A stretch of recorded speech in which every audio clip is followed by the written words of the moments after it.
அனைவருக்கும் வணக்கம். இது உங்கள் தமிழ் மேக்ஸ். நான் செந்தில்குமார். இன்னைக்கு தமிழ் மேக்ஸ் சேனல்ல நம்ம என்ன பார்க்க போறோம்னா, எங்களுடைய வாஷிங் மிஷின், அதாவது சாம்சங் வாஷிங் மிஷின் பட்டால்னு ஒரு சவுண்டோட உடைஞ்சு போச்சு. என்னன்னு பார்த்தா, அதோடைய பாட்டத்துல இப்ப நீங்க பார்க்குறீங்கல்ல, அந்த மாரி உடைஞ்சு போயிருக்குது. அத நாங்களே சரி பண்றதுக்கு இன்னைக்கு முயற்சி பண்ணியிருக்கோம். ஃபர்ஸ்ட் அதுக்கு மேல இருக்கிற அந்த டாப்ல இருக்கிற சென்டர் மூடிய நம்ம கழட்டணும். இந்த மாரி ஒரு ஸ்பேனரோ இல்ல ஸ்க்ரூ டிரைவரோ வச்சு அத கழட்டணும். கழட்டிட்டு அதுக்கப்புறம் அதுக்குள்ள அ சின்ன ஒரு ஸ்க்ரூ ஒண்ணு போட்டிருக்கும் சென்டர்ல. அதுக்குண்டான அந்த ஸ்பேனர எடுத்து நம்ப அந்த ஸ்க்ரூவ கழட்டணும்.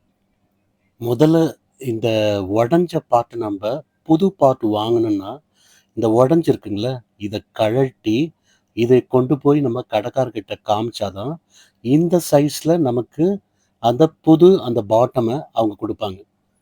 ஆக்சுவலா நாங்க மெக்கானிக் வச்சு இத பண்ணாத, இது சிம்பிளான விஷயன்றதுனால, நம்மளே வீட்ல இருந்து ஒரு சின்ன ஸ்பேனரோ, ஒரு ஸ்க்ரூ டிரைவர் மட்டும் இருந்தா போதும்.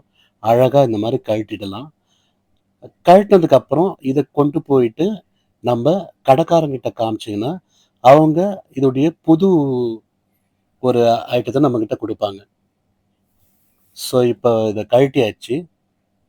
கழட்டுனதுக்கு அப்புறம், இது மேல இருக்கிற அந்த டாப்ப இந்த மாரி கையில ஒரே கையில எடுக்கிறது ரொம்ப கஷ்டமான ஒரு விஷயம். நீங்க 2 கையிலயும் வச்சுட்டு, இந்த மாரி மேல தூக்கி லைட்டா அந்த மாரி ஷேக் பண்ணணும். உடனே வந்துராது அது. கொஞ்சம் ஷேக் பண்ணி, அத நீங்க மேல தூக்குனா மாரியே ஷேக் பண்ணி எடுக்கணும். நீங்க ஆல்ரெடி உடைஞ்ச பொருள் அங்க விழுந்திருக்கும். அதையும் எடுத்து நம்ம கிளியர் பண்ணலாம். அது மட்டும் இல்லாத, இத முதல்ல பொறுமையா நான் சொன்ன மாரி ஷேக் பண்ணி இத இந்த மாரி எடுத்தா தனியா வந்துரும். இந்த மாரி பின்னாடி பாருங்க. இந்த மாரி இது இது சுத்தமா இது பயப்பட வேண்டிய அவசியம் இல்ல. இது அடிக்கடி எல்லா வாஷிங் மிஷின்லயும் நடக்கிறது தான். ஸோ சுத்தி நீங்க பார்க்க வேண்டியது, உடைஞ்ச பொருள் அது உள்ளுக்குள்ள விழுந்திருக்கா அப்படின்றத நீங்க செக் பண்ணணும். சின்ன சின்ன ஒரு துணுக்குகள் மாரியோ, இல்ல சின்ன பீஸ் ஏதாவது ஒரு மூல முடுக்குல அ அடங்கி இருந்தா, அது திரும்பவும் நம்ம ஃபிட் பண்ணும்போது, திரும்ப சுத்தும்போது அது இடிபட்டு திருப்பியும் உடையக்கூடிய வாய்ப்பு இருக்கும். அதனால கொஞ்சம் கேர்ஃபுல்லா எல்லா இடத்துலயும் நீங்க கைய விட்டு, அத தெளிவா பார்த்துட்டு, அந்த உடைஞ்ச பீஸ நீங்க இந்த மாரி தனியா எடுத்து கிளியர் பண்ணிடுங்க.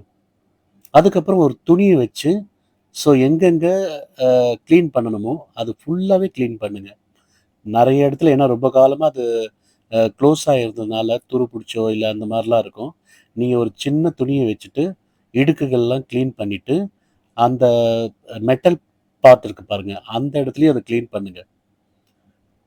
கிளீன் பண்ணா தான் உங்களுக்கு திரும்ப போடும்போது கரெக்ட்டான ஃபிட் உட்காரும். இப்ப பாருங்க ஓரளவுக்கு அழகா நம்ம கிளீன் பண்ணியாச்சு. நல்லா கிளீன் பண்ணதுக்கப்புறம், அந்த உடைஞ்ச பார்ட் நான் சொன்னேன்ல, அத எடுத்துட்டு போயிட்டு நம்ம குடுத்த உடனே, இந்த மாரி ஒரு புது பார்ட் நமக்கு தருவாங்க. இதோடைய ரேட் பார்த்தீங்கன்னா, ஜஸ்ட் ஒரு ₹400 தான். என்னடா கோத்ரெஜ் போட்டிருக்கேன்னு பார்க்காதீங்க. இந்த கோத்ரெஜ் ஐட்டமும் இதுல செட் ஆகும். இந்த பழைய பொருள காமிச்சா, அவங்க ஆட்டோமேட்டிக்கா ஒண்ணு குடுப்பாங்க. அந்த சைஸ்க்கு ஏத்த மாரி.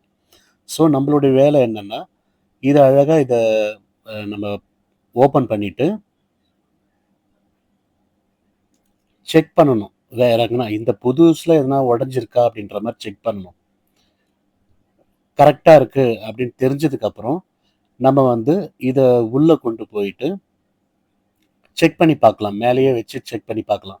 இதுல கரெக்ட்டா ஃபிட் ஆகுதா அப்படின்னு செக் பண்ணலாம். அதுக்கப்புறம் அந்த சென்டர் பார்ட்ல வச்சு, இத லைட்டா ஒரு புஷ் பண்ணணும். புஷ் பண்ணோனே இந்த மாரி கிளிக்கா அது கரெக்ட்டா ஃபிட்டா உட்காந்துக்கும்.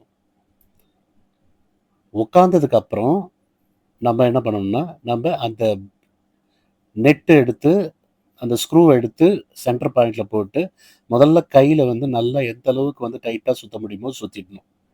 அதுக்கப்புறம் ஸ்பேனர் எடுத்து பொறுமையா அ நல்லா டைட் ஆகுற அளவுக்கு ரொம்ப டைட் பண்ணவும் வேண்டாம். ஏன்னா இது பிளாஸ்டிக் ஐட்டம்ன்றதுனால உடையக்கூடிய வாய்ப்பும் இருக்கும். அதனால் என்ன பண்ணுறீங்கன்னா நீங்கள் லைட்டாக பொறுமையாகவே நீங்கள் டைட் பண்ணுங்கள். ஒரு குறிப்பிட்ட ஸ்டேஜ் வந்ததுக்கப்புறம் உங்களுக்கு வந்து அந்த டைட்னஸ் உங்களுக்கு நல்லா டைட்டாக பிடிக்கிற மாதிரி இருக்கும். ரொம்ப ஓவராக டைட் பண்ணக்கூடாது. நான் திரும்ப சொன்ன மாதிரி லைட்டாக நீங்கள் டைட் பண்ணதுக்கப்புறம் உங்களுக்கே வந்து ஃபுல்லாக முடிகிற மாதிரி ஒரு ஃபீல் கிடைக்கும். அந்த மாதிரி சமயத்தில் நீங்கள் டைட் பண்ணுறதை நிறுத்திட்டு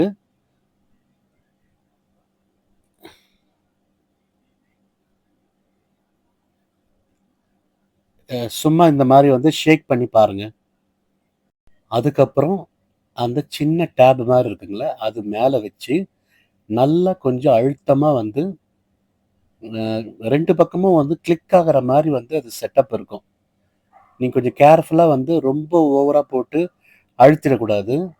நீங்கள் என்ன பண்ணணும்னா கரெக்டாக அதுக்கு நேராக வச்சுட்டு அது உள்ளுக்குள்ளே வச்சு கரெக்டாக அது இந்த மாதிரி வந்து கரெக்டான இடத்துல வச்சு அதை ஒரு கிளிக் மாதிரி பண்ணாவே டக்குன்னு வந்து அது உள்ளே போயிட்டு உட்காந்துரும்.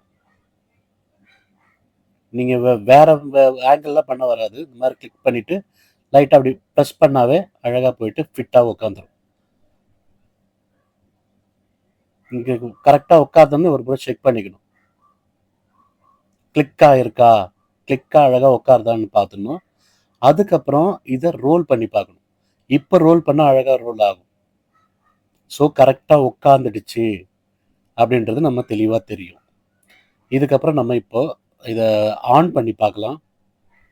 அது சுற்றுதா, ஏன்னா கரெக்டாக நம்ம ஃபிட் பண்ணியிருக்குமா இல்லையா, இல்லை ஆன் பண்ணி பார்த்தா தான் நமக்கு தெரியும். சரி, இப்போ ஆன் பண்ணி பார்க்கலாம். சுற்றுதான்னு பார்க்கலாம். ஃபஸ்ட்டு ஆன் பண்ணியாச்சு. இப்போ பாருங்கள், இந்த மாதிரி இந்த பக்கமும் அந்த பக்கமும் ஜிக்ஸாக்ல வந்து அது சுற்ற ஆரம்பிக்கும். ஸோ கரெக்டாக ஃபங்க்ஷன் ஆகுதுன்னு அர்த்தம்.